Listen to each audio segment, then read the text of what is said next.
So we've got a very special Not Just Filler podcast, probably our most beautiful, our most artistic Not Just Filler podcast. We're here in St. John's with Tracie Davis, who's been a leader in the St. John's art community that's kind of changed and revitalized the downtown, or at least been part of that.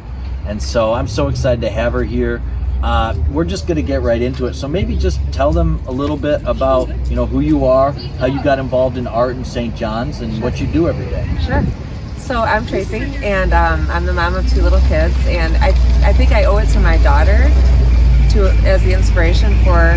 Should I just pause when there's a truck? I don't know. I think we're probably fine with it. We can probably cut some of that. Okay. All right. So, anyway, I think my daughter, because when she was born, I painted a mural in her bedroom, and I hadn't touched a paintbrush in probably 15 years, and just fell back in love with the whole idea of creating. And I decided that I wanted to stay home and raise my children. So I opened, but I didn't want to not work. So I opened an art business, and that's kind of where everything began. What's the name of the art business? Well, Tracie Davis Art and Murals. Yeah, so pretty creative there.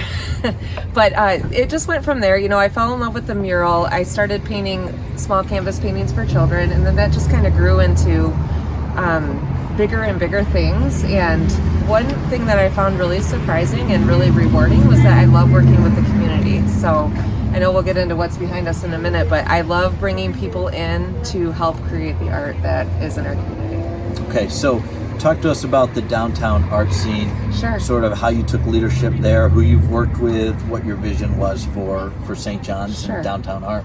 One thing is I love our downtown. I think it's got such great historic value. You look at the old buildings, and everything about our downtown is charismatic and just welcomes you in. So I really have always loved our downtown, but I did think it could use a little bit of color. So that's kind of where the inspiration came from. We have all these big, beautiful walls on all these old buildings, but there's a lot of beige down here. So if we can add some color, I thought that would be a really, really nice touch.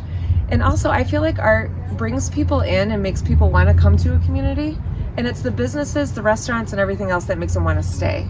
So those two married together make for a perfect combination. Yeah, talk to us about this mural right behind us, the vision behind that mural, what went into it. Sure. I mean, just give us all the background. This mural was by far my favorite project. It's the biggest project I've ever done, and it included a lot of firsts for me. The first time going super high, the first time designing something this big, we decided to make this into a community project. So during the Mint Festival, I drew on the mural as a paint by number, and then invited the community, and together we painted this incredible mural. And to see, I have a time-lapse video actually of the day, and to see this go from a blank wall into a gorgeous creation with all this bursting color, and to see so many people involved was by far the most incredible experience of my life. And we do have LEAP and the Arts Council of Greater Lansing to thank for the funding for this mural, because there is a lot that goes into a mural this size. Really? Mm-hmm. Yeah. Like thousands and thousands of dollars that goes into putting it together. Lots of time, paint, resources.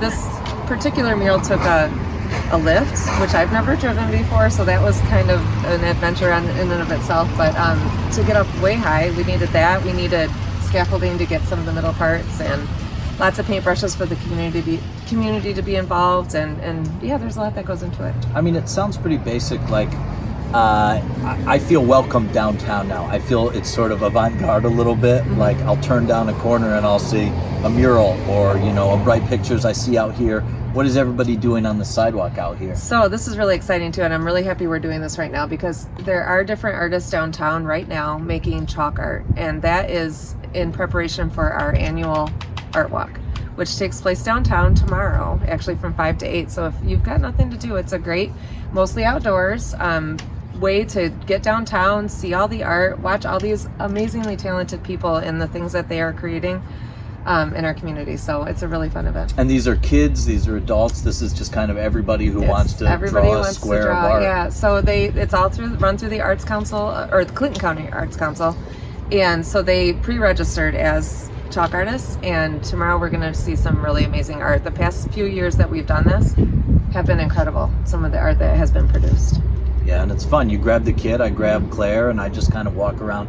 I will confess to you that I can barely sort of like make like art at all. Like I draw stick figures maybe. And I mean, my daughter as a 2-year-old is probably better than me. How does that come about that you just sort of have a vision or are able to put that together? Have you always been good at drawing? I've always enjoyed art and I've always liked to paint, but I believe personally that there's an artist in everybody. It might not come out in paint. It might not come out in a drawing. Perhaps it comes out in music or culinary arts but people are born to make things. So when you can get yourself immersed in that, I think you just kind of find an inner peace within yourself. So it's in you. We find it maybe in arguing in a courtroom or something else. I mean, I will speak to Sarah Lee Howard, who can't dance. Sorry, Mom. Is left-handed, and so when she signs her name, it's like that. Those aren't letters. But yet, for some reason, can't sing. Sorry, Mom. But when you give her a paintbrush and a canvas, all of a sudden you get emotion and you get a story and you get these colors that sort of play well together. So I guess she found her genius. Tracie, I'm really interested in sort of your future goals for downtown, maybe not just yours, but others, because art is sort of inextricably linked now with St. John's downtown, Yes. which is an awesome thing. But where do you see it going in the future? Well, we have a lot of blank walls still, so I see a lot more opportunity for more color. I would love to see, big vision-wise, I have a vision for a mural festival where during one period of time, a bunch of murals go up at the same time. So suddenly overnight, you have a walking art gallery right in our downtown. So that would be the big vision for sure. Okay. One thing I will mention Anything specific on those murals, or you just not want to necessarily. I mean, we've captured some historic stuff with the Gilroy's mural behind Gilroy's where there's a train. This was just really fun for the community, but there are so many visions that artists have that it would just be really neat to see a variety, a very diverse kind of a art gallery type thing pop up, and it would be really cool to see that happen overnight. So I think that would be really, really cool. Pop-up murals? Pop-up murals, yeah, it's a thing. But what I will mention too, there's other things to look at down here right now, like the fire hydrants. The city let us paint the fire hydrants, so Mary Blau, Sarah Lee Howard, and myself got to paint some fire hydrants. There's a couple murals. There's lots of art galleries. The Clinton County Arts Council Gallery, Mary Blau's Studio Retreat, Whimsical Party Gallery does like some crafty things. There's a really cool crafty store right over here. There's just a lot down here that involves the arts. So it's art. Without a mural pop-up, it's already a really cool place to come. Do you have any encouragement for people who are artists or working on art or anything like that? Anything that's sort of driven you along or given you inspiration? I hate to be cliche, but I will be, because why not? That's okay. If you can dream it, you can do it. So it may seem like an impossible thing, but it's not. It's possible. When I won the grant for this, I really shook for a while because I was like, oh, now I have to actually do that. I have to get up high. I have to figure out how to do things I've never done before.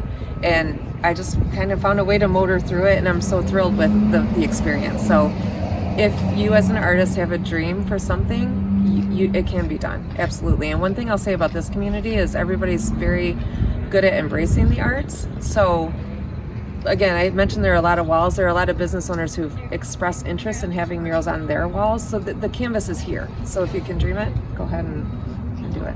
Yeah, it seems like you've kind of got buy-in across the community. You have the business folks, because it brings them up to have the mural. You have families, myself over in DeWitt, but I want to bring my child downtown St. John's, run her around, and she's going to point at this. She's going to request Mickey Mouse. I'm just letting you know already. But I just feel like you have buy-in across the board. So yeah. Anyway, Tracie Davis, one of the coolest people here in St. John's. We're so thankful that she's used her inspiration and her talents to bless St. John's.